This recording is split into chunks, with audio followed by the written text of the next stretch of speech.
Well, on the Cheney side of that debate, the National Review published a thing by Andrew McCarthy the other day saying that the reason this guy Brown won in Massachusetts was because the American people know that we have to torture people. And this is what the American people demand. And so this is never mind, because I agree with you, and I'm completely uninterested in the party politics and that kind of thing as well. But in terms of the philosophical debate, this is a major rift on the right, whether we're warmongers and torture mongers or peacemongers and constitution mongers. If it's fair to call the libertarian movement part of the right at all, which I think is actually questionable. But still, in spite of all the shortcomings and the problems we've had over the last several decades, the individual of the top two, because they always figure we don't want to waste our vote for anybody else, so we have to pick one of the top two. Of the top two, the one that offers the strongest case for peace usually wins. Bush represented that, that position because he was critical of Clinton's, all his activities.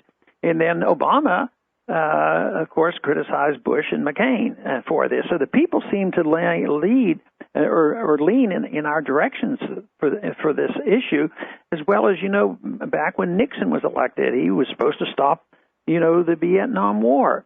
But the problem is the people might lean in that direction, and then we put somebody in and nothing changes. But right now, the people are catching on, and I think that's why not only are they catching on that you can't trust the politicians, but they're also aware of the fact that the economic system is so friable and the jobs are disappearing that the status quo cannot be maintained. Mm-hmm.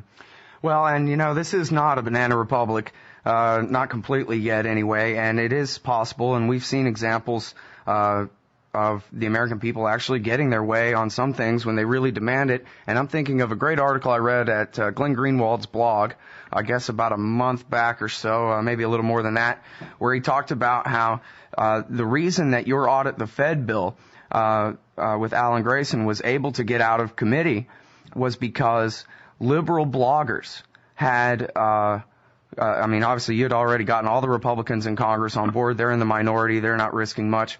But liberal bloggers had set up a campaign over there at Fire Dog Lake, which is one of the prominent liberal blogs there, where they said, look, here's all their names and here's all their phone numbers. Call your Democrats and tell them that you support this.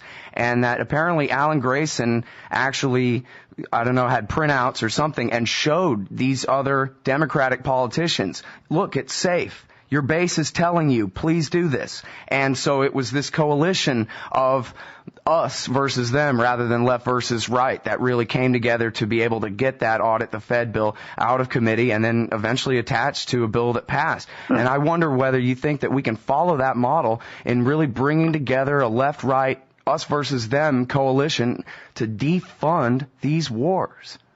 Isn't that the next step? Let's hope so, but immediately after Obama was in our left-right coalition against the war, there were a few Republicans with a bunch of Democrats. As soon as it was Obama's war, most of them faded except for a person like Dennis Kucinich and a few others, and Jim McGovern. They stuck with us.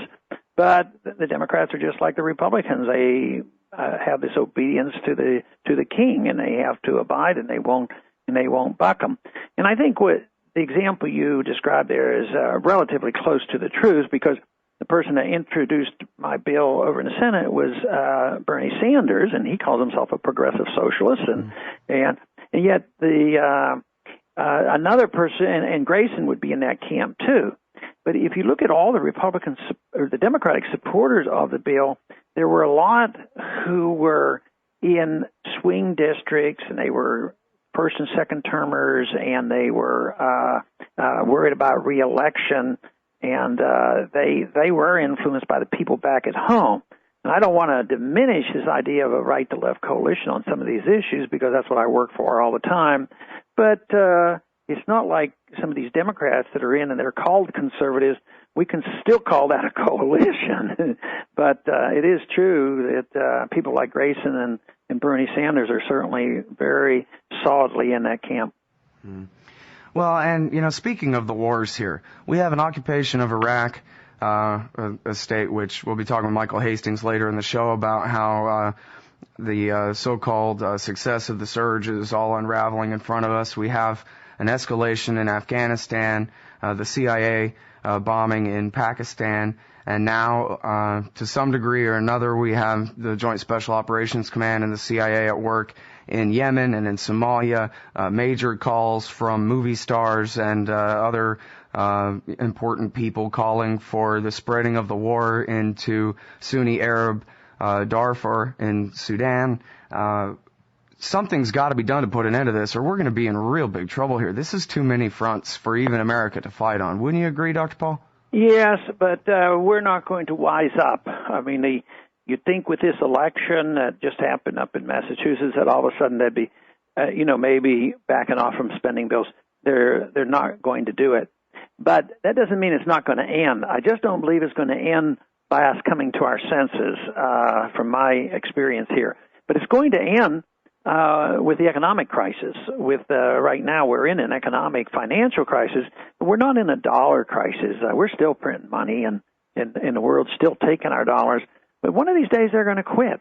I just came up with a figure today that we have to borrow or to roll over and borrow new money of $67 billion every week this fiscal year. And one of these days, one of those auctions won't go so well. And that's when, if there's a panic, that's when the empire falls apart. That's what happened to the Soviets. It was as much of an economic issue as anything. They just run out of steam. And I think that is what's going to happen to us, and it can't be all that bad. Well, and so I guess what you're referring to there is that there's so much debt that they'll just have to print money to pay it down, right. And then our $50 bills will be like nickels in our pocket. Is that That's it? right, and the debt gets liquidated, but only because they pay off the debt with money that has no value, and you have runaway inflation. And I think that is what's coming. You just can't keep printing money like this. As the productivity goes down, the good jobs are leaving us, unemployment rates stay up, and even those who claim there's a recovery say, well, this is a jobless recovery. Yeah. What kind of a recovery is that? If somebody can't get a job, are they supposed to feel better because there's a recovery going on and they're unable to feed their family? Well, I guess it's a recovery for people with lots of stock. Or Goldman Sachs. Huh? Yeah. They had a good recovery. Their bonus was gigantic and their profits are huge today. Right, yeah, I just saw a line graph above that where it's their bonuses are more than ever before. Yeah. I guess it's okay for rich people to be on the dole, just not poor people. And the people who were fiscally prudent are the ones who will be taxed one way or the other to take care of the people who got the bailouts. Mm-hmm. All right, well, now, to stick with the terror war concept here for a minute, there was a video of you from a speech that you gave, I guess, over the weekend that's gone kind of viral, where you talk about the CIA and their war in Pakistan, and you, I think, really go so far as to say that the CIA runs American foreign policy basically from top to bottom, and I wondered exactly what you were talking about, if you meant something that's happened just in the Obama administration, that the CIA has risen in power compared to the Pentagon, or whether you're just talking about the national security state in general since World War II, or what exactly did you mean there? More general, what's been happening and increasing, and they're in the driver's seat. And I'm doing a little more writing on this issue. I'm working on another book, and I was doing some reviewing of the CIA.